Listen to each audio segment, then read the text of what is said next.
Hi friends, ನಮಸ್ತೆ. ನಾನು ನಿಮ್ಮ ಪ್ರೀತಿಯ ವೀಣಾ ಹೂಗಾರ್.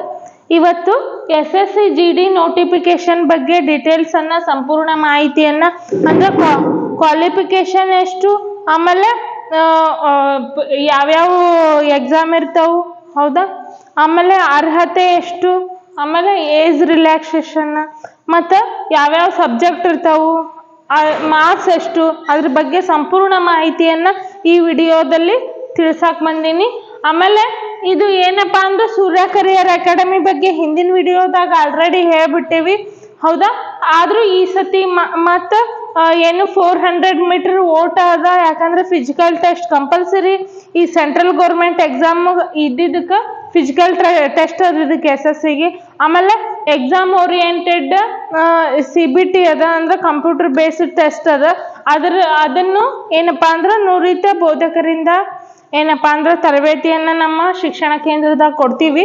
ಆಮೇಲೆ ಫಿಸಿಕಲ್ ಟೆಸ್ಟನ್ನು ಎಕ್ಸ್ ಸರ್ವಿಸ್ ಮ್ಯಾನ್ ಸರ್ ಅದಾರ, ಅವ್ರು ಕೊಡ್ತಾರ.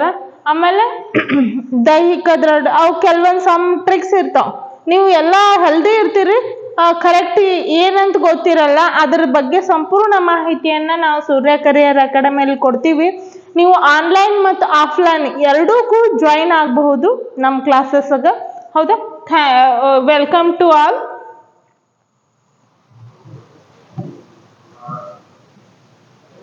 ನೋಡ್ರಿ, ಬರೀ ಮೇಲ್ಸ್ ಅಷ್ಟೇ ಅಲ್ಲ, ಫಿಮೇಲ್ಸು ಏನಪ್ಪಾ ಅಂದ್ರೆ ಈ SSC ಟ್ರೈ ಮಾಡ್ಬೋದು. ಓನ್ಲಿ 10ನೇ ಮುಗ್ದಿರ್ಬೇಕು. ಆಮೇಲೆ ಏನಪ್ಪಾ ಅಂದ್ರೆ ಕನ್ನಡ ಮಾಧ್ಯಮದಲ್ಲೇ ನಾವು ಶಿಕ್ಷಣ ಪಡೆದೇವ್ರಿ ಮೇಡಮ್. ನಮ್ಮ ಹೆಣ್ಮಕ್ಳು ಬೇರೆ ಕಡೆ ಎಲ್ಲಿ ಕಳಿಸ್ಲಿಲ್ಲ, ಇಂಗ್ಲೀಷ್ ಮೀಡಿಯಂ ಕಳಿಸ್ಲಿಲ್ಲ, ಹೌದಾ. ನೀವು ಇಂಗ್ಲೀಷ್ ಮೀಡಿಯಂ ಇರುವ ಅವಶ್ಯಕತೆನೂ ಇಲ್ಲ. ಆಮೇಲೆ ಹೆಚ್ಚಿಗೆ ಕ್ವಾಲಿಫಿಕೇಶನ್ ಮಾಡಿರೋ ಅವಶ್ಯಕತೆ, ಜಸ್ಟ್ 10th ಮುಗಿದ್ರೆ ಸಾಕು, ಇದಕ್ಕೆ ಅಪ್ಲಿಕೇಶನ್ ಹಾಕ್ಬೋದು, ಹೌದಾ. ನೋಡ್ರಿ ಎಷ್ಟು ಜನ ಫೋರ್ಸ್, ಎಷ್ಟು ಹೆಮ್ಮೆಯ ವಿಷಯ ಅಲ್ಲ, ಹೌದಾ. ಹೆಣ್ಮಕ್ಳು ತೊಟ್ಟಿಲು ತೂಗುವ ಕೈ ಜಗತ್ತು ತೂಗ್ತದತ್ತ, ಹೌದಾ, ನಿದರ್ಶನ. ನೀವು ಅದ್ರಾಗ ಒಂದಾಗ ನೋಡ್ರಿ. ಅಧಿಸೂಚನೆ ಬಿಡುಗಡೆ ದಿನಾಂಕ ಯಾವಾಗಪ್ಪ ಅಂತಂದ್ರೆ 5ನೇ ಸೆಪ್ಟೆಂಬರ್ಗೆ ರಿಲೀಸ್ ಆಗುದದ ನೋಟಿಫಿಕೇಶನ್, ಹೌದಾ. 2024ರಾಗ, ಅದು 25ರಾಗ ಎಕ್ಸಾಮ್ ನಡೀತಾವು. ಆಮೇಲೆ ಆನ್ಲೈನ್ ಮುಖಾಂತರನೇ ನಾವು ಅಪ್ಲಿಕೇಶನ್ ಫಿಲ್ ಮಾಡೋದು, ಹೋಗಿ ಪಾಳೆ ಹಚ್ಚೋದು ಅವೆಲ್ಲ ಜಂಜಾಟ ಇಲ್ಲ. ಆಮೇಲೆ ಆಯ್ಕೆ ಹಂತಗಳು ಎಷ್ಟದಾವ ಅಂದ್ರೆ 3 ಹಂತಗಳು ಅದಾವ ಎಕ್ಸಾಕ್ಟ್ಲಿ. 1ನೇದು ಕಂಪ್ಯೂಟರ್ ಆಧಾರಿತ ಪರೀಕ್ಷೆ CBT, ಅಂದ್ರೆ ಎಕ್ಸಾಮ್ ಟೆಸ್ಟ್ ಇರ್ತದ. ಯಾವ ಸಬ್ಜೆಕ್ಟ್ ಅಂತ ನಾ ಮುಂದೆ ಇದೇ ವಿಡಿಯೋದಾಗ ಮುಂದೆ ಡಿಸ್ಕಸ್ ಮಾಡ್ತೀನಿ. ಆಮೇಲೆ ಶಾರೀರಿಕ ದಕ್ಷತೆ ಪರೀಕ್ಷೆ, ಅಂದ್ರೆ ಫಿಸಿಕಲ್ ಟೆಸ್ಟಿಗೂ ಗ್ರೌಂಡ್ ನಮ್ಮ ಹತ್ರ ಅದ. ಆಮೇಲೆ ಈ ಪರೀಕ್ಷೆಗೂ ಸಂಪೂರ್ಣ ಸಿದ್ಧತೆ ಮಾಡಕ್ ನುರಿತ ಬೋಧಕರ ಅದಾರ. ಆಮೇಲೆ ಈ ಫಿಸಿಕಲ್ ಟೆಸ್ಟ್ ಇರ್ಬೇಕಂದ್ರೆ ಆರೋಗ್ಯಕರವಾದ ಊಟ ಬೇಕು, ಸ್ವಚ್ಛವಾದಂತಹದ್ದು. ಆ ಊಟದ ವ್ಯವಸ್ಥೆ, ವಸತಿ ವ್ಯವಸ್ಥೆ ಅತ್ಯಂತ ಕಡಿಮೆ ಬೆಲೆಯಲ್ಲಿ ನಮ್ಮ ಸೂರ್ಯ ಅಕಾಡೆಮಿಯಲ್ಲಿ ಲಭ್ಯ ಅದ. ತಮಗೆ ಯಾರಿಗೆ ಅವಶ್ಯಕತೆ ಅದಲ್ಲ, ಕಾಂಟ್ಯಾಕ್ಟ್ ಮಾಡ್ರಿ, ಹೌದಾ. ಕಾಂಟ್ಯಾಕ್ಟ್ ನಂಬರ್ ಕೆಳಗೆ ಕೊಟ್ಟಿರ್ತೀವಿ ಡಿಸ್ಕ್ರಿಪ್ಷನ್ನಾಗ. ಆಮೇಲೆ ವೈದ್ಯಕೀಯ ಪರೀಕ್ಷೆ ಇರ್ತದ, ಮೆಡಿಕಲ್ ಎಕ್ಸಾಮಿನೇಷನ್ ಇರ್ತದ, ಆಮೇಲೆ ಡಾಕ್ಯುಮೆಂಟ್ ವೆರಿಫಿಕೇಶನ್ ಇರ್ತದ, ದಾಖಲೆ ಪರಿಶೀಲನೆ ಇರ್ತದ. ಆಮೇಲೆ ಅರ್ಜಿ ಶುಲ್ಕ ಎಷ್ಟ್ರಿ, ಭಾಳ ಇಲ್ಲ, 100 ರೂಪಾಯಿ, ಹೌದಾ. ಮತ್ತು ಅದ್ರಾಗ SC ST ಮಾಜಿ ಸೈನಿಕರಿಗೆ ಯಾವುದೇ ಶುಲ್ಕ ಇಲ್ಲ. ಆಮೇಲೆ ಪರೀಕ್ಷೆ ಭಾಷೆ ಈ ಕನ್ನಡದಾಗೂ ಮಾಡ್ಯಾರ, 22 ಭಾಷೆ ಒಳಗೆ ಮಾಡ್ಯಾರ, ಹೌದಾ. ನಿಮ್ಗೇನಾರ ಅದ್ರ ಬಗ್ಗೆ ಮಾಹಿತಿ, ಇನ್ನೂ ಹೆಚ್ಚಿನ ಮಾಹಿತಿ ಬೇಕಂದ್ರೆ ಸಹಾಯವಾಣಿ ಹೆಲ್ಪ್ಲೈನ್ ಯಾವುದಂದ್ರೆ ಇದಕ್ಕೆ ಕಾಲ್ ಮಾಡ್ಬೋದು, ಸ್ಕ್ರೀನ್ಶಾಟ್ ಹೊಡ್ಕೊಂಡು ಇಟ್ಕೊಳ್ಳಿ. ಆಮೇಲೆ ವೆಬ್ಸೈಟ್, ಯಾವ ವೆಬ್ಸೈಟಿಗೆ ನಾವು ಹೋಗಿ ಏನು ಮಾಡ್ಬೇಕಪ್ಪ ಅಂತಂದ್ರೆ ಅಪ್ಲಿಕೇಶನ್ ಹಾಕ್ಬೇಕ್ರಿ, ssc.government.in. ಯಾವ ಸಂಸ್ಥೆಯ ಮೂಲಕ ನಮ್ಮನ್ನು ಸೆಲೆಕ್ಷನ್ ಮಾಡ್ಕೋತಾರ್ರಿ, SSC ಅಂದ್ರೆ ಸ್ಟಾಫ್ ಸೆಲೆಕ್ಷನ್ ಕಮಿಷನ್. ಆಮೇಲೆ SSC GD ನೇಮಕಾತಿ ಅಂತ ಮಾಡಿದಾರ. ಇದ್ರಾಗ ಸಾಕಷ್ಟು ಫೋರ್ಸ್ ಅದಾವ, ಯಾವ್ಯಾವ ಫೋರ್ಸ್ ಅಂತ ಈ ವಿಡಿಯೋದಾಗೆ ನೋಡ್ರಿ ಸಂಪೂರ್ಣ ಮಾಹಿತಿ. SSC GD ಕಲ್ತೀವಿ. ಎಷ್ಟು ಖಾಲಿ ಹುದ್ದೆಗಳಂದ್ರೆ 50,000ಕ್ಕಿಂತ ಹೆಚ್ಚು ಖಾಲಿ ಹುದ್ದೆ ಅದಾವು. ಎಷ್ಟು ಕರೀತಾರ ನಾವು ನೋಡು. ಆಮೇಲೆ ಅರ್ಹತೆ ಎಷ್ಟಿರ್ಬೇಕಂದ್ರೆ ಓನ್ಲಿ SSLC 10th ಮುಗ್ದಿರ್ಬೇಕು. ಅಧಿಸೂಚನೆ ಮಾಡ್ತಾರ. 5 ಸೆಪ್ಟೆಂಬರ್ ಮಾಡ್ತೀನಿ ಅಂದಾಗೆ 100% ಮಾಡ್ತಾರ. ಇದು ಒಂದು ಸರ್ಕಾರಿ ಉದ್ಯೋಗ. ಹೌದಾ, ಇದು 60 ವರ್ಷ ಏನಪ್ಪಾ ಅಂದ್ರೆ ಅವಧಿವರೆಗೂ ನೌಕರಿ ಮಾಡ್ಬೋದು. ಹೌದಾ, ಆಮೇಲೆ ಈಗ ಏನಪ್ಪಾ ಅಂದ್ರೆ ಪೆನ್ಷನ್, ಓಲ್ಡ್ ಪೆನ್ಷನ್ ಸ್ಕೀಮ್ ಬರುವಂತ ಚಾನ್ಸಸ್ಸು ಅದ. ಹಂಗಾಗಿ ಗೌರ್ಮೆಂಟ್ ಜಾಬ್ ಎದಕ್ಕೆ ಬಯಸ್ತಿದ್ರಂದ್ರೆ ಸೆಕ್ಯೂರ್ ಅಂದ್ರೆ ಪೆನ್ಷನ್ ಇರ್ತದ, ಆಮೇಲೆ ಸಾಕಷ್ಟು ಸುವಿಧಾ ಇರ್ತಾವು ಅನ್ನೋ ಕಾರಣಕ್ಕೆ ಏನ್ ಮಾಡ್ತೇವೆ, ಗೌರ್ಮೆಂಟ್ ಉದ್ಯೋಗ. ಇದು 7ನೇ ವೇತನ ಆಯೋಗನೂ ಈಗ ಅದ. ಹೌದಾ, ನಮಗೆ ಇದು ಎಷ್ಟು ರೀ, ಸಂಬಳ ಎಷ್ಟು ರೀ ಅಂದ್ರೆ ಪಗಾರ ಎಷ್ಟು ಅದ್ರಿ, 21,700 69,100.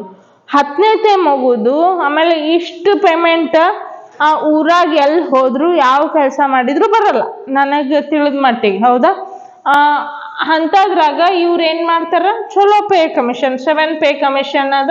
ಆಮೇಲೆ ಉದ್ಯೋಗ ಸ್ಥಳ ಆಲ್ ಓವರ್ ಇಂಡಿಯಾ, ಭಾರತದಾದ್ಯಂತ ಅದ. ವೆಬ್ಸೈಟ್ ಆಲ್ರೆಡಿ ಹೇಳಿನಿ, ssc.nic.in. ಹೌದಾ, ಆಮೇಲೆ ಪ್ರಮುಖ ದಿನಾಂಕ ಅಂದ್ರೆ 5 ಸೆಪ್ಟೆಂಬರ್ ಅಧಿಸೂಚನೆ ಚಾಲು ಆಗ್ತದ. ನಾವು ಅಪ್ಲಿಕೇಶನ್ ಮುಗಿಯೋ ಡೇಟ್ ಯಾವಾಗ ಅಂದ್ರೆ 5 ಅಕ್ಟೋಬರ್ 2024. ಅಂದ್ರೆ 1 ತಿಂಗಳ ಅವಧಿ ನಾವು ಏನ್ ಮಾಡ್ಬೇಕು, ಅಪ್ಲಿಕೇಶನ್ನ ಕರೆಕ್ಟಾಗಿ ಫಿಲ್ ಮಾಡಬೇಕು. ನೀವು ನಿಮ್ಮ ಮೊಬೈಲಲ್ಲೇ ಅಪ್ಲಿಕೇಶನ್ ಅನ್ನು ಹಾಕ್ಬೋದು. ಇಲ್ಲ ಅಂದ್ರೆ ನಮಗೆ ಮಾಹಿತಿ ಇಲ್ರಿ ಅಂದ್ರೆ ಸಮೀಪದ ವೆಬ್ಸೈಟ್ಗೆ ಹೋಗಿ, ಇದು ಕಂಪ್ಯೂಟರ್ ಶಾಪಿಗೆ ಹೋಗಿ ಹಾಕಿ ಬರ್ರಿ. ಆದ್ರೆ ಸರಿಯಾದಂತಹ ಕರೆಕ್ಟ್ ಮಾಹಿತಿ ಇರ್ಬೇಕು.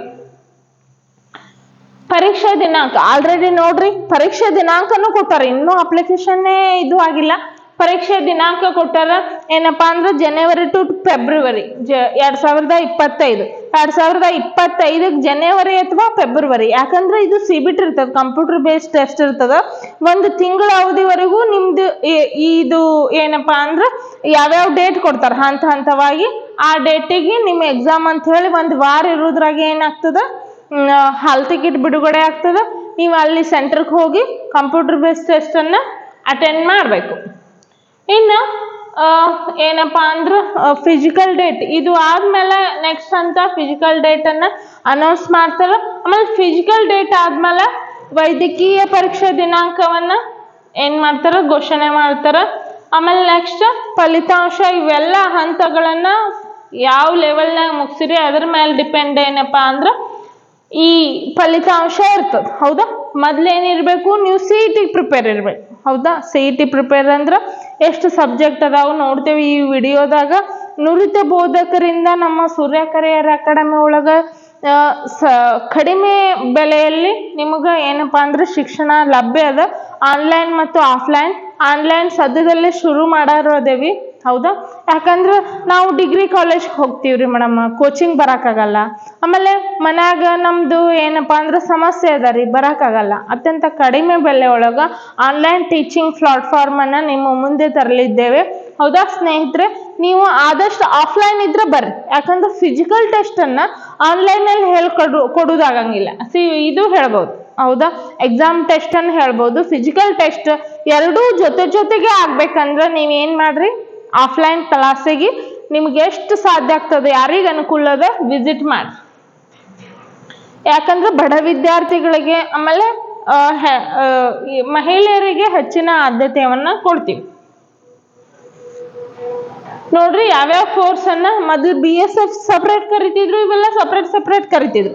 ಬಟ್ ಈಗ SSC ಬೋರ್ಡ್ನಾಗ ಏನ್ ಮಾಡ್ತಾರ, ಎಲ್ಲಾ ಕೂಡಿ ಕಂಪ್ರೆಸ್ ಮಾಡಿ ಎಲ್ಲ ಒಂದೇ ಇದ್ರಾಗ ನಿಮ್ಮ ರ್ಯಾಂಕಿಂಗ್ ಪ್ರಕಾರ ಏನು ಯಾವ ಕೋರ್ಸ್ ಬೇಕು ಕೇಳಿರ್ತಾರೆ ನಿಮಗೆ, ಯಾವ್ದಕ್ ಪ್ರಿಫರೆನ್ಸ್ ಕೊಡ್ತೀರಿ ಅಂತ ಹೇಳಿ. ಹಂಗ BSF ಅದ, CISF ಅದ, ITBP ಅದ, ಆಮೇಲೆ CRPF ಅದ, ಆಮೇಲೆ SSB AR SSF. ನೀವು ಈ ಯಾವ್ದ್ರಾಗ ಇಂಟ್ರೆಸ್ಟ್ ಇದ್ರು SSC GD ಎಕ್ಸಾಮ್ಕ ಹಾಕಿದ್ರಿ ಅಂದ್ರ ಇವ್ ಯಾವ ಜಾಬ್ ಇಂಟ್ರೆಸ್ಟ್ ಅದಲ್ಲ ಅಪ್ಲಿಕೇಶನ್ ಕೇಳಿರ್ತಾರ, ಹಾಕ್ಬೇಕು, ಅದೇ ಜಾಬ್ ಅನ್ನ ನೀವು ಪಡಿತೀರಿ. ನೋಡ್ರಿ, ವಯಸ್ಸಿನ ಮಿತಿ ಎಷ್ಟಿರ್ಬೇಕಂದ್ರ ಮಿನಿಮಮ್ ಎಷ್ಟು 18 ಇರ್ಬೇಕು, ಮ್ಯಾಕ್ಸಿಮಮ್ 23 ಇರ್ಬೇಕು. ಹೌದಾ, GM ಕಾಸ್ಟಿಗೆ. ಆಮೇಲೆ OBC ವರ್ಗಕ್ಕೆ 3 ವರ್ಷ ರಿಲ್ಯಾಕ್ಸೇಷನ್, ಅದು 23 ಅಂದ್ರೆ ನೋಡ್ರಿ 3 ವರ್ಷ ಕೂಡಿಸ್ರಿ. 26 ಆಯ್ತು. SC ST ಅವರಿಗೆ 5 ವರ್ಷ ರಿಲ್ಯಾಕ್ಸೇಷನ್, ಮಾಜಿ ಸೈನಿಕರಿಗೆ ಅವರ ಡ್ಯೂಟಿ ಮುಗಿದ್ ಬಂದ್ಮೇಲೆ 3 ವರ್ಷ. ಹೌದಾ? ಎಷ್ಟು ಹಂತ ಎಕ್ಸಾಮ್ ಅದಾವತ್ತು ಆಲ್ರೆಡಿ ಹೇಳಿದೆ, ಇನ್ನೊಂದ್ಸತಿ ನೋಡ್ರಿ. ಕಂಪ್ಯೂಟರ್ ಆಧಾರಿತ ಪರೀಕ್ಷೆ, ದೈಹಿಕ ದಕ್ಷತೆಯ ಪರೀಕ್ಷೆ ಅಂದ್ರ ಇದು ಏನಪ್ಪಾ ಅಂದ್ರೆ ಎಕ್ಸಾಮ್ ಕಂಪ್ಯೂಟರ್ನಾಗೆ ಇರ್ತದ. ದೈಹಿಕ ಪರೀಕ್ಷೆ ಫಿಸಿಕಲ್ ಇರ್ತದ. ಆಮೇಲೆ ದಾಖಲೆ ಪರಿಶೀಲನೆ ಡಾಕ್ಯುಮೆಂಟ್ ವೆರಿಫಿಕೇಶನ್, ಆಮೇಲೆ ಮೆಡಿಕಲ್. ಶುಲ್ಕ 100 ರೂಪಾಯಿ. ಮತ್ತೆ SC ST ಮಹಿಳೆಯರಿಗೂ ಶುಲ್ಕ ಇಲ್ಲ ನೋಡ್ರಿ. ಆಮೇಲೆ ಮಾಜಿ ಸೈನಿಕರಿಗೂ ಇಲ್ಲ. ಸಾಮಾನ್ಯ ಮತ್ತು OBC ಅವರಷ್ಟೇ 100 ರೂಪಾಯಿ ತುಂಬಿ ನಿಮ್ಮ ಅಪ್ಲಿಕೇಶನ್ ಅನ್ನು ಹಾಕಿ 21,900 ಫಸ್ಟ್ ಜಾಯಿನ್ ಆದ್ಮೇಲೆ ಏನು ನೀವು ಸಂಬಳವನ್ನ ತಗೋಬಹುದು. ಪರೀಕ್ಷೆ ಅವಧಿ 1 ಗಂಟೆ ಮಾತ್ರ ಇರ್ತದ. ಹೌದಾ? 80 ಮಾರ್ಕ್ಸ್ ಇರ್ತಾವು. ಪ್ರತಿ ಪ್ರಶ್ನೆಗೆ 2 ಅಂಕಗಳು ಇರ್ತಾವ. ಅಂದ್ರೆ 80 ಕ್ವಶನ್ಸ್ ಇದ್ದು ಅಂದ್ರೆ 160 ಮಾರ್ಕ್ಸ್ ಆರ್ ದೇರ್. ಹೌದಾ? ಋಣಾತ್ಮಕ ಗುರುತು ಅಂದ್ರೆ ಇದ್ರಾಗ ಏನಂತ ಕರಿತೀವಿ, ಮೈನಸ್ ಅಂಕಗಳು ಇರ್ತಾವ. ಯಾಕಂದ್ರೆ ನಾವು ತಪ್ಪನ್ನ ಹಾಕಿದ್ವಿ ಅಂತಂದ್ರ 0.50 ಅಂದ್ರೆ 1 ಕ್ವಶನ್ಕ 2 ಮಾರ್ಕ್ಸ್ ಇರ್ತದ. ಅಂದ್ರ ಅದನ್ನ ತಪ್ಪು ಮಾಡಿದ್ವಿ ಅಂದ್ರೆ ಅದು ಸುಮ್ನೆ ಹೋಗಂಗಿಲ್ಲ, ನಿಂಬಲ್ಲಿ ಪೆನಾಲ್ಟಿ ತಗೊಂಡೇ ಹೋಗ್ತದ. -50. ಹೌದಾ? 50 ಅಂಕ ಅಂದ್ರೆ 4 ಕ್ವಶನ್ ಇದು 4 ಕ್ವಶನ್ ತಪ್ಪದು ಅಂದ್ರೆ 1 ನೀವು ರೈಟ್ ಮಾಡಿದ್ರು ಏನ್ ಮಾಡ್ತದ, ಅದನ್ನ ನುಂಗಿ ಬಿಡ್ತದ. ವಿಭಾಗೀಯ ಪರೀಕ್ಷಾ ವಿಧಾನ CBT ಅಂದ್ರೆ ಕಂಪ್ಯೂಟರ್ ಬೇಸ್ಡ್. ಯಾವ್ಯಾವ ಸಬ್ಜೆಕ್ಟ್ ಅದಾವ ನೋಡೋಣ. ಬುದ್ಧಿಮತ್ತೆ ಮತ್ತು ತಾರ್ಕಿಕತೆ ಅಂದ್ರೆ ರೀಸನಿಂಗ್ ಅಂತ ಕರಿತೀವಿ, ಮೆಂಟಲ್ ಎಬಿಲಿಟಿ ಅಂತ ಕರಿತೀವಿ. ಅದು ಎಷ್ಟದ? 20 ಸಂಖ್ಯೆಗಳು, 20 ಪ್ರಶ್ನೆಗಳು, ಆಮೇಲೆ 40 ಅಂಕಗಳು. ಹೌದಾ? ಇಲ್ಲಿ ಅಂಕಗಳು ಬರಿಬೇಕು, ಅವರು ಗುರುತುಗಳು. ಆಮೇಲೆ ಸಾಮಾನ್ಯ ಜ್ಞಾನ GK ಎಷ್ಟದ? 20 ಅದ. ಆಮೇಲೆ ಗಣಿತ ಶಾಸ್ತ್ರ ಎಷ್ಟು? 20 ಕ್ವಶನ್ಸ್. ಇವು ಕ್ವಶನ್ಸ್, ಇವು ಮಾರ್ಕ್ಸ್. ಆಮೇಲೆ ಇಂಗ್ಲಿಷ್ ಎಷ್ಟದ? 20 ಅದಾವು. ಅಂದ್ರ 4 ಸಬ್ಜೆಕ್ಟ್. ಹೌದಾ? ನೀವು ರೀಸನಿಂಗ್ ಅನ್ನ ನಮ್ಮ ಅಕಾಡೆಮಿಗ್ ಬಂದ್ರಿ ಅಂತಂದ್ರ 20ಕ್ಕೆ 20 ಬಿಡಿಸುವಷ್ಟು ಸಾಮರ್ಥ್ಯವನ್ನ ಹೊಂದೇ ಹೋಗ್ತೀರಿ ಅಂತ ನಮ್ಮ ನಂಬಿಕೆ. ಯಾಕಂದ್ರೆ ನಾವು ಹೇಳ್ದಂಗೆ ವರ್ಕ್ ಮಾಡಿದ್ರೆ ಆಲ್ರೆಡಿ ನಮ್ಮ ಅಕಾಡೆಮಿಯಲ್ಲಿ ಸಾಕಷ್ಟು ಜನ ಏನು ಇದ್ರ ಉಪಯೋಗ ತಗೊಂಡು ಗೌರ್ಮೆಂಟ್ ಜಾಬಲ್ಲೇ ಅದಾರ. ಹೌದಾ? ಅದ್ರ ಸಲುವಾಗಿ ನೀವು ತಗೋರಿ. ಆಮೇಲೆ GKದು ಹೇಳಕ್ಕೂ ನುರಿತ ಶಿಕ್ಷಕರದಾರ, ಗಣಿತ ಶಾಸ್ತ್ರ ಹೇಳ್ತಾರ. ಹೌದಾ? ಹಿರೇಮಠ್ ಸರ್ ನೀವು ಆಲ್ರೆಡಿ ಏನ್ ನೋಡಿರ್ಬೋದು, ಅವ್ರ ವಿಡಿಯೋ ಎಲ್ಲ ನೋಡಿರ್ತೀರಿ. ಆಮೇಲೆ ಇಂಗ್ಲಿಷ್ ಅಥವಾ ಹಿಂದಿ ನಾವು ಯಾವ ಚಾಯ್ಸ್ ಕರ್ನಾಟಕದವ್ರು ಆಲ್ಮೋಸ್ಟ್ ಹಿಂದಿಗಿಂತ ಇಂಗ್ಲಿಷ್ ಚಾಯ್ಸ್ ಮಾಡ್ತೀವಿ. ಹೌದಾ? ಅವು 20 ಪ್ರಶ್ನೆಗಳು, 40 ಅಂಕಗಳು. ನೋಡ್ರಿ, ದೈಹಿಕ ಎಕ್ಸಾಮ್ ಆಯ್ತು, 4 ಅದಾವು. 4ರ ಬಗ್ಗೆ ನೋಡಿದ್ವಿ. ಇನ್ನು ಏನಪ್ಪಾ ಅಂತಂದ್ರ ಹೈಟ್ ಎಷ್ಟಿರ್ಬೇಕ್ರಿ? ಹೈಟ್ ನೋಡ್ರಿ, ಪುರುಷರಿಗೆ 170 ಸೆಂಟಿಮೀಟರ್ ಇರಬೇಕು, ಮಹಿಳೆಯರಿಗೆ 157 ಸೆಂಟಿಮೀಟರ್ ಇರಬೇಕು. ಆಮೇಲೆ ಚೆಸ್ಟ್ ಎಷ್ಟಿರ್ಬೇಕಂದ್ರೆ 80 ಸೆಂಟಿಮೀಟರ್ ಇರಬೇಕು. ಹೌದಾ? ಪ್ಲಸ್ 5 ಸೆಂಟಿಮೀಟರ್ ವಿಸ್ತರಣೆ ಮಾಡಬೇಕು. ಮಹಿಳೆಯರಿಗೆ ಚೆಸ್ಟ್ ಟೆಸ್ಟ್ ಇರಂಗಿಲ್ಲ. ಆಮೇಲೆ ST ವರ್ಗಕ್ಕೆ 162 ಸೆಂಟಿಮೀಟರ್ ಇರ್ಬೇಕು ಪುರುಷರಿಗೆ. ನೋಡ್ರಿ, ಇವ್ರಿಗೆ ಕಡಿಮೆ ಅದ ಹೈಟ್. ಆಮೇಲೆ ಸ್ತ್ರೀಯರಿಗೆ 150 ಇದ್ರ ಆಯ್ತು. ಅಂದ್ರೆ ಅಷ್ಟು ಹೈಟ್ ಅವಶ್ಯಕತೆ ಇಲ್ಲ. ಬಹಳಷ್ಟು ಇದಕ್ಕೆ ಫ್ಲೆಕ್ಸಿಬಲ್ ಅದ, ನಿಮ್ಗೆ ಅನುಕೂಲ ಇರಂಗದ. ಆದ್ರೆ ನೀವ್ ಏನ್ ಮಾಡ್ತೀರಿ, PC ಆಗುಣ್ರಿ, ನನಗ ಸ್ಟೇಟ್ ಗೌರ್ಮೆಂಟ್ ಎಕ್ಸಾಮ್, ನಾವು ಕರ್ನಾಟಕದಾಗವರೇ ಇರೋರು, ಯಾಕೆ ನಾವು ಇಂಡಿಯನ್ಸ್ ಅಲ್ಲ, ಎಲ್ಲ ಇಂಡಿಯಾ ತಿರುಗಾಡೋನು. ಹೌದಾ?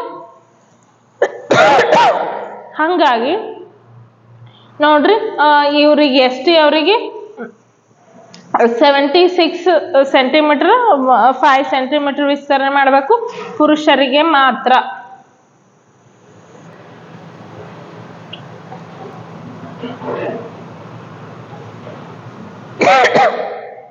ನೋಡ್ರಿ, ಇದ್ರ ಬಗ್ಗೆ ಡಿಟೇಲ್ಸ್ ಮುಗೀತು. ಇನ್ನು ಸಬ್ಜೆಕ್ಟ್ 4 ಸಬ್ಜೆಕ್ಟ್ ಅಂದ್ರೆ ಫಸ್ಟ್ CET-ನೇ ಇರ್ತದಲ್ಲ, CBT-ನೇ ಇರ್ತದಲ್ಲ, ಅದ್ರ ಸಲುವಾಗಿ ಏನ್ ಮಾಡ್ತೀವಿ ಅಂದ್ರೆ 4 ಸಬ್ಜೆಕ್ಟ್ ಬಗ್ಗೆ ಆಯಾ ಶಿಕ್ಷಕರು ಏನ್ ಮಾಡ್ತೀವಿ, ಎಷ್ಟು ಸಿಲೆಬಸ್ ಅದ, ಯಾವ್ಯಾವ ಸಿಲೆಬಸ್ನಾಗ ಬರ್ತದ, ಅದನ್ನ ನೆಕ್ಸ್ಟ್ ವಿಡಿಯೋದಾಗ ಡಿಸ್ಕಸ್ ಮಾಡ್ತೀನಿ ಸ್ನೇಹಿತರೆ. ಎಲ್ಲರೂ ತಪ್ಪದೆ ಲೈಕ್ ಮಾಡ್ರಿ, ಶೇರ್ ಮಾಡ್ರಿ, ಸಬ್ಸ್ಕ್ರೈಬ್ ಮಾಡ್ರಿ. ನೋಡ್ರಿ, time and tide no wait for man. ಯಾವಾಗ್ಲೂ ಈಗ ನಿಮ್ಗ ಏಜ್ ಹೋಯ್ತು, ಅಗ್ನಿಪಥಕ್ಕೆ ಎಷ್ಟದ 21 ಏಜ್ ಹೋಯ್ತು ಅಂದ್ರ ಮುಗೀತು. ಹೌದಾ? ಮತ್ತೆ ಈಗ 26 ಆದ್ರಿ, 23 ಆದ್ರಿ ಅಂದ್ರೆ ಈ ಸೆಂಟ್ರಲ್ ಗೌರ್ಮೆಂಟ್ ಎಕ್ಸಾಮ್ ಇವ್ ಅದಾವಲ್ಲ, ಸಾಕಷ್ಟು 40,000 50,000 ಇದು ಅಂದ್ರ ಈಸಿ ಅಲ್ಲ. ಹೌದಾ? ನೀವು ಮುಂದ್ ಮಾಡಿದ್ರೆ ಆಯ್ತು. ನಾಳೆ ಅನ್ನೋರ್ ಮನಿ ಹಾಳಂತ ಯಾವಾಗ್ಲೂ ಹೇಳ್ತಿರ್ತಾರ. ಹೌದಾ? ಅದ್ರ ಸಲುವಾಗಿ ನೋಡ್ರಿ, ಇದು ಥಾಟ್ ಅದ, time and tide wait for man, no wait for man. Time ಎಂದ್ರೆ ನಮ್ಮನ್ನ ವೇಟ್ ಮಾಡ್ಕೋತ ಕೂಡ್ತದ. ನಾವೇ ಆ ಟೈಮಿಗೆ ಇವ್ರು ಬಂದ್ರ ವೇಟ್ ಮಾಡ್ತೀವಿ. ನಾವೇ ಬೇರೆಯವ್ರನ್ನ ವೇಟ್ ಮಾಡ್ತೀವಿ. ಬಟ್ ಟೈಮ್ ನಮ್ನ ಎಂದರೆ ವೇಟ್ ಮಾಡ್ಕೋತ ಕೂಡ್ತದ? Highly impossible. ಹೌದಾ? ಟೈಡ್ ಮೀನ್ಸ್ ಉಬ್ಬರ ಬೀಳ್ತ. ಸಮುದ್ರ ಬೀಚಿಗದು ಹೋದಂತ ಫೀಲಿಂಗ್ ಇತ್ತು, ಫೀಲಿಂಗ್ ಇರ್ಲಿಲ್ಲ ಅಂದ್ರೂ ಫೋನ್ ಹೆಂಗ್ ನೋಡ್ರಿ. ಹೌದಾ? ನೋಡಿದ್ವಿ ಅಂದ್ರೆ ಅದು ಏನ್ರ ಮ್ಯಾನ್ ಬಂದಾನ, ಮಿನಿಸ್ಟರ್ ಬಂದಾನ, ಇವು ದೊಡ್ಡ IAS ಆಫೀಸರ್ ಬಂದಾನ, ಆಮೇಲೆ ಪ್ರೆಸಿಡೆಂಟ್ ಬಂದಾನ, ಏನ್ರ ವೇಟ್ ಮಾಡ್ತದ ಮ್ಯಾನ್ ಸಲುವಾಗಿ. ಹೈಲಿ ಇಂಪಾಸಿಬಲ್ ಅಲ್ಲ. ಅದಕ್ಕೆ ನಾವು ಟೈಮ್ ಅನ್ನ ಯುಟಿಲೈಸ್ ಮಾಡ್ಕೊಂಡು ನಮ್ಮ ಸಲುವಾಗಿ ಯಾರು ವೇಟ್ ಮಾಡಲ್ಲ. ನಾವೇ ನಮ್ಮ ಸ್ವಪ್ರಯತ್ನದಿಂದ, ಪರಿಶ್ರಮದಿಂದನೇ ಏನಾದ್ರೂ ಪಡಿಬೇಕು ಅಂದ್ರೆ ಸ್ವಲ್ಪ ತ್ಯಾಗಗಳನ್ನ ಮಾಡ್ಬೇಕು. ಹೌದಾ? ಆ ತ್ಯಾಗಗಳನ್ನ ಮಾಡ್ದಾಗೆ ಅದಕ್ಕೇನಪ್ಪಾ ಅಂದ್ರ ಈ ಜೀವನಕ್ಕೆ ಒಂದು ಬೆಲೆ. ನಾಯಿ, ಬೆಕ್ಕು, ಆ ಪ್ರಾಣಿಗಳಿಗದ್ಲೆ ಸತ್ರ ನಮಗ್ ಅರ್ಥ ಇರಲ್ಲ. ಹೌದಾ? ಮನುಷ್ಯನಾಗಿವಂದ್ರೆ ಏನಾರ ಒಂದು ಸಾರ್ಥಕ ಜೀವನ ಮಾಡ್ಬೇಕು ಅಂತಂದ್ರ, ಈಗ ನೀವು ಜಾಬ್ ತಗೊಂಡ್ರಿ, SSC ಜಾಬ್ ತಗೊಂಡ್ರಿ ಅಂತ ತಿಳ್ಕೊರಿ, ನಿಮ್ ಮನೆಯವರಿಗೆ ಒಂದು ಆಸರೆ ಆಗಿರ್ತೀರಿ. ಹೌದಾ? ದೊಡ್ಡ ಬಿಲ್ಡಿಂಗ್ ಇದ್ದಂಗ ನೀವು ಮನೆಗೆ ಆಸರೆ ಅಂದ್ರೆ ಸಾಕಷ್ಟು. ಕೆಲವೊಬ್ರು ಅನಾರೋಗ್ಯ, ತಂದೆ ತಾಯಿ ಇರ್ತಾರ, ಅನಾರೋಗ್ಯ, ಏನಪ್ಪಾ ಯಾರಿಗೋ ಏನೋ ಸಹಾಯ ಇರ್ತದ. ನಿಮ್ ಹತ್ರನೇ ಸ್ಟೇಬಲ್ ಜಾಬ್ ಇರ್ಲಿಲ್ಲ ಅಂದ್ರ, ನೀವೇ ಸ್ಟೇಬಲ್ ಇಲ್ಲ ಅಂದ್ರ ಬೇರೆಯವ್ರು ನೋಡ್ಕೊಳ್ದಾಗ ಹಂಗಿಲ್ಲ. ಅದ್ರ ಸಲುವಾಗಿ ನೀವೇನ್ ಮಾಡ್ಬೇಕಂದ್ರ, ಅಪರ್ಚುನಿಟಿ ಅದ, ಮಿಸ್ ಮಾಡ್ಕೋಬೇಡ್ರಿ ಪ್ಲೀಸ್. 10ನೇತೆ ಮುಗುದು ಆಮೇಲೆ ಕನ್ನಡ ಮಾಧ್ಯಮದಾಗ ಈ 4 ಸಬ್ಜೆಕ್ಟ್ನಾಗ 21,900 ಬೇಸಿಕ್ನಾಗ 7ನೇ ವೇತನದಾಗ ಜಾಬ್ ಆಗ್ಬೇಕು ಅಂದ್ರ ನೀವೇನ್ ಮಾಡ್ಬೇಕು, ನಿಮ್ಮ ಕೆಲವೊಂದನ್ನ ತ್ಯಾಗ ಮಾಡ್ಬೇಕು. ಕರೆಕ್ಟಾಗಿ ಒಂದು ಗೈಡೆನ್ಸ್ ತಗೋಬೇಕು. ಈ ಟೈಮ್ನಾಗ ಗೈಡೆನ್ಸ್ ತಗೊಳ್ಳಿಲ್ಲ ಅಂದ್ರೆ ಏನಾಗ್ತದಂದ್ರ, ನಾವು ಈಗ ನೀರ್ ತಗೊಂಡಿರ್ತೀವಲ್ಲ, ನೀರನ್ನ ನಾವು ನೆಲದಾಗ ಚೆಲ್ಲಿದ್ರೆ ಏನಾಗ್ತದ, ಒಂದು ಬೌಲ್ನಾಗ ಹಾಕಿಟ್ರೆ ಏನಾಗ್ತದ, ವಾಪಸ್ ಒಂದು ಬಾಟಲ್ ಒಂದು ಬೌಲ್ನಾಗ ಹಾಕಿಟ್ರೆ ಅದನ್ನ ಕುಡಿಯಾಕ ಯೂಸ್ ಆಗ್ತದ. ಅದೇ ನಾವು ನೀರ್ ಅದ ನೆಲಕ್ಕೆ ಚೆಲ್ಲಿದ್ವಿ ಅಂದ್ರೆ ಅದು ವಾಪಸ್ ಕುಡಿಬಹುದಾ? ಸಾಧ್ಯ ಇಲ್ಲ. ಅದ್ರ ಸಲುವಾಗಿ ಸರಿಯಾದಂತಹ ತರಬೇತಿಯನ್ನ ನಾವು ಸೂರ್ಯ ಕರಿಯರ್ ಅಕಾಡೆಮಿಯಲ್ಲಿ ಅತ್ಯಂತ ಕಡಿಮೆ ಬೆಲೆಯಲ್ಲಿ ಕೊಡಾತೀವಿ. ಕೆಲವೇ ಲಿಮಿಟೆಡ್ ಸೀಟನ್ನ ತಗೋತೀವಿ, ಯಾಕಂದ್ರೆ ಇಲ್ಲಿ ಕರೆಕ್ಟಾಗಿ ಆಗ್ಬೇಕು ವ್ಯವಸ್ಥೆ. ಅದ್ರ ಸಲುವಾಗಿ ಆದಷ್ಟು ಬೇಗ ಅಡ್ಮಿಷನ್ ನಂಬರ್ ಇರ್ತದ ಕೆಳಗ ಬುಕ್ ಮಾಡ್ರಿ. ಹೌದಾ? The only person you should try to be better than is the person you were yesterday. ನಾವ್ ಏನರೇ ಒಬ್ಬ ವ್ಯಕ್ತಿ ಇದ್ವಿ ಅಂತಂದ್ರ ಅವ ಏನ್ ಮಾಡ್ಬೇಕಂದ್ರ, ನಾಟ್ ಕಂಪೇರ್ ಅದರ್ಸ್. ಬೇರೆಯವ್ರನ್ನ ಕಂಪೇರ್ ಮಾಡಕ್ ಹೋಗ್ಬಾರ್ದು. ನಿನ್ನೆ ಹೆಂಗಿದ್ದೆ, ಇವತ್ತು ಹೆಂಗದೀನಿ, ಅದಿಷ್ಟ ಕಂಪೇರ್ ಮಾಡ್ಕೊಂಡು ನಾವ್ ಏನ್ ಮಾಡ್ಬೇಕು, ನಮ್ಮ ಡೆವಲಪ್ಮೆಂಟ್ ಕಡೆ ನಾವ್ ಏನ್ ಮಾಡಿದ್ವಿ ಅಂದ್ರ ಮನಸ್ ಕೊಟ್ವಿ, ಕೇಂದ್ರೀಕರಿಸಿದ್ವಿ ಅಂದ್ರ ದಿನ ಏನಾಗ್ತದ, ನಮ್ಮ ಏಳಿಗೆ ಆಗ್ತದ. ನಾವು ಒಳ್ಳೆ ಮನುಷ್ಯ ಹಾಕೋತ್ ಹೋಗ್ತೀವಿ. ಹೌದಾ? ಒಳ್ಳೆ ಮನುಷ್ಯ ಆಗ್ಬೇಕು. ನೀ ಜಾಬ್ ತಗೋ. ಹೌದಾ? ನೀ ವಾಟ್ ಎವರ್. ಹೌದಾ? ನಮಗ್ ಯಾರು ಸಹಾಯ ಮಾಡಾರ, ಆಮೇಲೆ ನಾ ಯಾವ ಪೊಸಿಷನ್ ಕದೀನಿ, ಆ ಪೊಸಿಷನ್ ಇಂದ ಬೇರೆಯವ್ರಿಗೆ ಹರ್ಟ್ ಮಾಡಿದ್ರೆ ಹೆಂಗಿರ್ತದ ಅನ್ನೋದು ನಿಮಗ ಏನಿರ್ಬೇಕು, ವಿದ್ಯಾರ್ಥಿ ಆದ್ಮೇಲೆ ಹೆಂಗಿರ್ಬೇಕು. ಆಮೇಲೆ ಜಾಬ್ ಮನುಷ್ಯನಿಗೆ ಮನುಷ್ಯತ್ವನೇ ಮುಖ್ಯ. ಅದು ನೀ ಎಲ್ಲಾದರೂ ಇರು, ಏನಾದರೂ ಆಗು, ಆದ್ರ ಮೊದಲು ಮನುಷ್ಯನಾಗತ್ ಹೇಳ್ತಾರಲ್ಲ. ಹೌದಾ? ಕುವೆಂಪು ಅವರು ಅಂತ ದಾರ್ಶನಿಕರೇ ಹೇಳಾರ. ಹೌದಾ? ಎಲ್ರಿಗೂ ಅನ್ವಯಿಸ್ತದ. ನಮ್ಮನ್ನ ನಾವು ಕಂಪೇರ್ ಮಾಡಿ ನಿನ್ನೆ ಇದ್ದಿದ್ಕಿಂತ ಇವತ್ತು ಒಳ್ಳೆ ಮನುಷ್ಯರಾಗಕ್ ಹೋಗ್ಬೇಕು. ನಾವೇನ್ ಮಾಡ್ತೀವಿ, ದಿನ ಸ್ವಾರ್ಥಿಗಳಾಕೋತ್ ಕೆಟ್ಟ ಮನುಷ್ಯ ಆಗಕ್ ಹೋಗುದಲ್ಲ. ನಮ್ಮ ಎಜುಕೇಟೆಡ್ ಮೀನ್ಸ್ ಒಳ್ಳೆ ಮನುಷ್ಯ ಹಾಕೋತ್ ಹೋಗೋದು. ಹೌದಾ? ಇಷ್ಟ ಹೇಳಿ, ಸ್ಟೇ ಪಾಸಿಟಿವ್, ಬಿ ಹ್ಯಾಪಿ ಅಂದ್ರೆ ಎಲ್ರು ಯಾವಾಗ್ಲೂ ಪಾಸಿಟಿವ್ ಆಗಿ ಥಿಂಕ್ ಮಾಡ್ರಿ. ಏನ್ರಿ ನನ್ ಕೆಟ್ಟ ಆಗ್ಯದ, ಅದು ನನ್ ಒಳ್ಳೇದಕ್ಕೆ ಆಗದ. ಆಲ್ ಇಸ್ ವೆಲ್ ಅನ್ನೋದು ಬಿ ಹ್ಯಾಪಿ ಆಗಿರೋದು. ಹ್ಯಾಪಿಗಿಂತ ಒಳ್ಳೆ ಆಸ್ತಿ ಅಂತಸ್ತು ಯಾವುದೂ ಇಲ್ಲ ಸ್ನೇಹಿತರೆ. ಎಲ್ಲರೂ ಹ್ಯಾಪಿ ಆಗಿರಿ. Best of luck. Thank you.